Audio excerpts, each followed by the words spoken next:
यार रोज ही दिमाग खराब कर देता हमारा। टीपा ना रोज रोज आके पूछता कि हम कुछो खाता नहीं, हमार बॉडी बनत काहे नहीं कि यार ओकरा के कौन ऐसा चीज एगो बता दी जावना से ओकर और बॉडी बिला जाए, वो सब पूछले छोड़ देवे हमरा। हमार तो दिमाग खा गइल बाबू यार, दिन भर बॉडी के बारे में पूछता। जानता रहो हाँ वही हो हाँ बोल कि 1 किलो दही घर के जमा के अच्छा आधा किलो मिर्चाई अच्छा ठीक है हाँ घोर के आ पिए के अरे लवेदा चाचा अरे आइएगा, मर दे तारा से हम रोज रोज पूछता नहीं कि महाराज देखो, बताओ। फिर उहे पहले बाबा हमारा पूछता। बोले दो अभी हाँ। अरे हमारा बोले दो हाँ। पहले रोज बोल। पूछता नहीं कि बताओ, देह गलल जाता हाँ। मुंह धसल जाता, देह में कुछ प्रोग्रेस ना बटे, कहियो कहला हरियर सब्जी खो, कहियो कहला फल फ्रूट खो। हमारे बाबू के सारा तनख्वाह हमारे खाना में निकल जाता।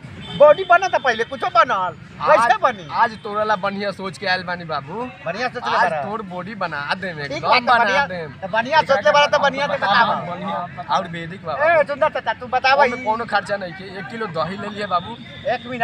एक मिनट तनी ठीक से समझावा, ऐसी उलबिला के ना हमरा समझ में ना आवेला। एकरा के जाता ना मतलब समझैबा नु वो तने कहि कि खराब नहीं तो तनी बढ़िया से समझावा तो वो करे के पड़ेला नु, हम नोट करी ले। एकदम नोट कर 1 किलो दही लिख। चलो 1 किलो दही 1 किलो दही ठीक बा, आधा किलो मिर्च आधा किलो मिर्चाई लाल मिर्चाई लाल मिर्चाई लाल मिर्चाई के पाउडर की ऐसी पहले मिर्च पाउडर ना मिर्च पहले तो वो ठीक अपना बटे। वो आपू आधा तो किलो डुप्लीकेट लाल होला। आधा किलो लाल मिर्चाई के पाउडर हाँ। ठीक बा, वो आराम से दही में घोर घोरब आ नमक ले लिया आधा किलो। आधा किलो नीमक हाँ वो टाटा ठीक बा, टाटा नीमक ठीक टाटा बाटे। उसे दिमाग में सही रह बहु। दिमाग सही रही हाँ। ठीक बटे, दिमाग तेज हो जाई का हो?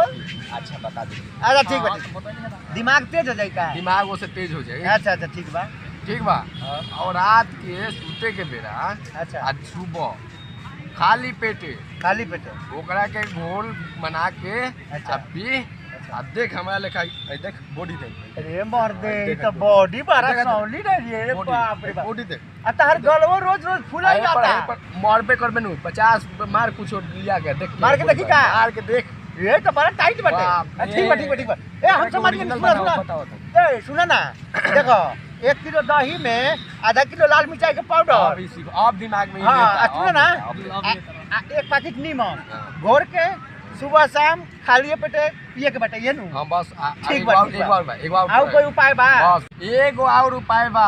अच्छा, सुन ले। एगो और आई बाटे। लास्ट बा तो 1 मिनट सुना, हाँ। कि पहले दही नीमक और मिर्चाई के पाउडर घोर के पी लेला के अलावा एगो और उपाय एगो बा? एकरा अच्छा अलावा और। बताओ बताओ बताओ।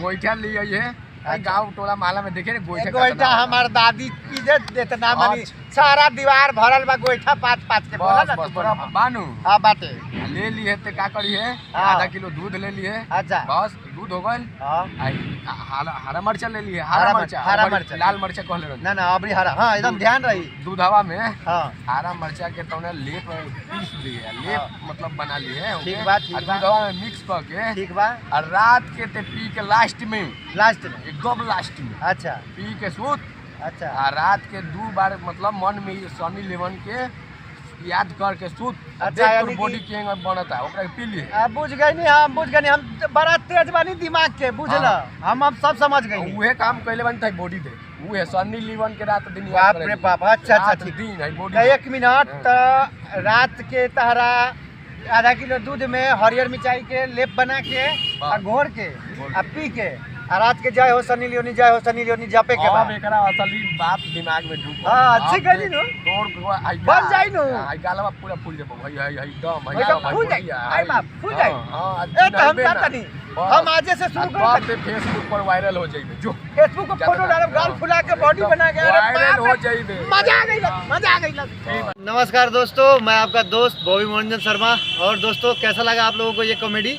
और हमारे बीरन जी भी आजकल पूरा एकदम अब मूड में आ रहे हैं, धीरे धीरे मौसम बदल रहा है तो ठीक है। तो दोस्तों आप लोग को इसी तरह से अगर और भी किसी टॉपिक पे आपको वीडियो अगर चाहिए, मान लीजिए आपके दिमाग में आता है कि नहीं हम लोग कोई टॉपिक पे आपके लिए अगर बना सके तो हमें खुशी होगा। तो आप लोग कमेंट बॉक्स में लिखा कीजिए, अगर कोई टॉपिक पे आपको वीडियो चाहिए तो हम लोग कोशिश करेंगे बनाने का। लेकिन टॉपिक जो है ऐसे ही रहना चाहिए, गाँव का मतलब जैसे गाँव में लोग आपस में बैठ के बातचीत करते हैं, इसी टाइप का टॉपिक रखिएगा। ठीक है। और बीरन जी और कुछ अगर आपको बोलना है अपने दोस्तों बस से तो बस बोल बस दीजिए। आप बता दिए, बस वो हो गया। हमारे पब्लिक समझ रहे हैं ठीक कि है ना। सब जो चलिए मनोरंजन तो करता बढ़िया है है वो दोस्तों। करण बीरन दोनों यही है, रवि भी इसी वही तरह से है। हम लोग चलते हैं, आप लोग को ऐसे ही आगे और भी वीडियो देते रहेंगे। तब तक एक के लिए नया जय मेरा हिंद, जय फ्रेंड भारत, रवि जुड़े जय हुए हैं। बिहार।